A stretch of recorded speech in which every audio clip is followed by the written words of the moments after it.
ఒకరోజు పౌలు ప్రార్థిస్తున్నాడు. అకస్మాత్తుగా అతనికి కాంతితో నిండిన సుడిగాలి కనిపించింది. రెప్పపాటులో అతను ఆకాశంలోకి పైకి తేలుతూ కనిపించాడు. ఎక్కడికి అంటే మేఘాలను దాటి మరెక్కడా లేని ప్రదేశంలోనికి వెళ్ళాడు. అతను వజ్రాల వంటి మెరిసే మేఘాల నేలపై మెత్తగా దిగాడు. ఇది సాధారణమైన ప్రదేశం కాదు. ఇదేమిటంటే పరలోకము. పౌలు ఆశ్చర్యంగా చుట్టూ చూశాడు. అతను అక్కడ గమనించిన మొదటి విషయం సంగీతం.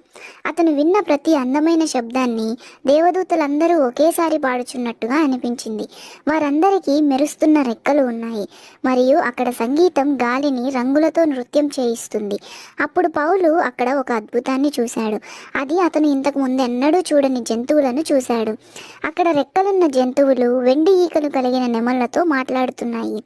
మరియు అక్కడ చాలా ఎత్తుగా ఉండే అసాధారణ శక్తిగల వ్యక్తులు తేలియాడడం చూశాడు. అతను చూసిన ప్రతి చోట